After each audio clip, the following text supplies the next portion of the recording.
सुप्रभात छात्रों। इसके पहले वीडियो नंबर 3 में आप लोगों ने उपमा अलंकार पढ़ा था। अर्थालंकार का पहला अलंकार उपमा अलंकार।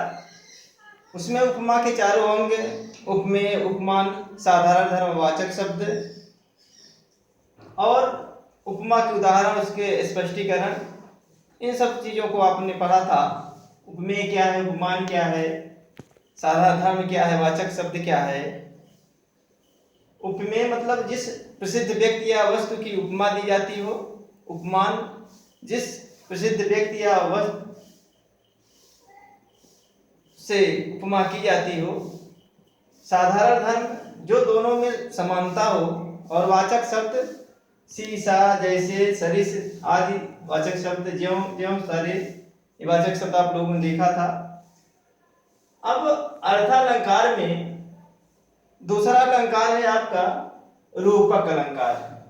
रूपक कहें तो मतलब एक रूपता हो। किसमें एक रूपता हो? उपमेय और उपमान में।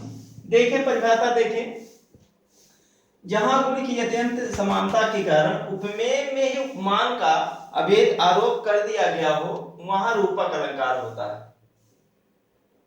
उपमेय में ही उपमान का मतलब जिस प्रसिद्ध व्यक्ति या वस्तु की उपमा में हम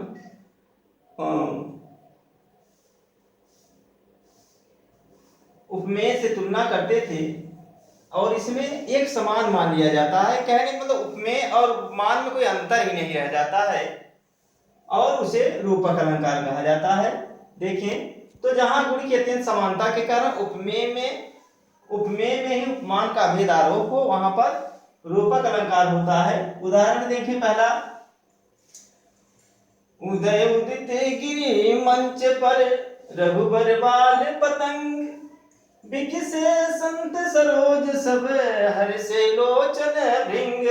ये दोहा है और इस दोहे में देखें आरोप किस तरह से किया गया है। स्पष्टीकरण में देखें, इस उदाहरण में उदयगिरी पर मंच का, ये आप एक चित्र अपने मन में बनाएं कि जिस समय उदयगिरी की पर्वत के तरफ भगवान राम का आगमन हुआ था, उस समय प्रातः काल का वर्णन हो रहा है। तो प्रातः काल के समय जैसे सूर्य लाल रंग का होता है, ऐसे ही भगवान भी गेरुआ रंग धारण किए हुए थे और उदयाचल पर्वत को, पूरे उदयाचल पर्वत को क्या मान लिया? मंच मान लिया गया। जैसे मंच पर किसी का आगमन होता है, ठीक ऐसे ही उदयाचल पर्वत पर राम का आगमन होता है। तो देखें इस उदाहरण में उदयगिरी पर मंच का और रघुबर पर यानी भगवान राम पर बाल पतंग अर्थात सूर्य, बाल पतंग अर्थ ही होता है सूर्य, अर्थात सूर्य का, संतों पर सरोज का। अच्छा, जब भगवान राम का उदयाचल पर्वत पर आगमन होता है तो वहां पर जितने संत महात्मा थे वो किस तरह से प्रफुल्लित हो जाते हैं। फिर आरोप है संतों पर सरोज का, अर्थात कमल की तरह खिल जाते हैं, प्रफुल्लित हो जाते हैं। आगे है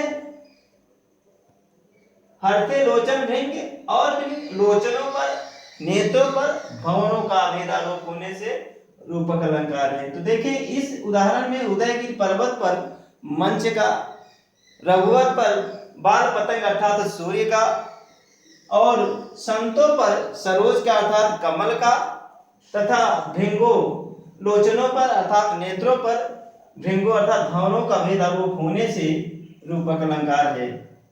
सेकंड उदाहरण देखिए, मन सागर मनसा लहर बूढ़े बहे अनेक। मन सागर मनसा लहर बूढ़े बहे अनेक, इसमें मन पर, इस उदाहरण में मन पर सागर का आरोप और मनसा अर्थात इच्छा, मनसा अर्थात इच्छा, इच्छा पर किसका आरोप है? लहर का। ठीक, इस उदाहरण में मन पर सागर का आरोप, मनसा अर्थात इच्छा पर लहर का आरोप होने से रूपक अलंकार की छटा दर्शनीय है। अगला उदाहरण देखें, चरण कमल बंधो हरिराई, ये सूरदास का पद है। चरण कमल बंधो हरिराई, जाकी कृपा पंग गिर लगे, अंधे को सब कुछ दर्शाई, इस तरह से है ये पद है। तो चरण कमल बंधो हरिराई, यहाँ पर चरण अर्थात भगवान के चरण पर किसका आरोप है? कमल का। तो चरण पर कमल का आरोप होने से रूपक अलंकार है। ठीक, हरि के चरण में उपमेय में कमल उपमान का आरोप है। अन्य उदाहरण देख लें। सेकंड से संबंधित पद है, मैया मैं तो चंद खिलौना ले हूं, बहुत आप लोगों ने सुने होंगे। मैया मैं तो चंद खिलौना ले हूं, जय हो लोट धर्म पर वहीं तेरी गोद नहीं हो, इस तरह का ये पद है। तो मैया मैं तो चंद खिलौना ले हूं, चंद्रमा पर किसका आरोप है? चंद्रमा पर खिलौने का आरोप होने से रूपक अलंकार। चंद्रमा पर खिलौने का आरोप होने से रूपक अलंकार है। अगला उदाहरण देखिए, पायो जी मैंने राम रतन धन पायो, राम पर रत्न रूपी धन का आरोप किसका है? राम पर, भगवान राम के नाम पर या राम पर रत्न रूपी धन का आरोप होने से रूपक अलंकार होता है। ठीक, ये भी सूर का ही पद है। सॉरी, मीराबाई के पद है। ये पद है, पायो जी मैंने राम रतन धन पायो, वस्तु अमूल्य की दी मेरे सतगुरु कृपा कर अपनाए, इस तरह से ये पद है। अगला उदाहरण देखें, विज्ञान यान पर चढ़ी हुई सभ्यता डूबने जाती। तो जो विज्ञान यान है, विज्ञान पर किसका आरोप है? यान अर्थात हवाई जहाज का। ठीक, तो विज्ञान यान पर चढ़ी हुई सभ्यता डूबने जाती। इस तरह से ये सारे उदाहरण रूपक अलंकार के उदाहरण हैं। और रूपक अलंकार में उपमेय और उपमान में कोई भेद नहीं रह जाता है। उपमान और उपमेय को एक मान लिया जाता है।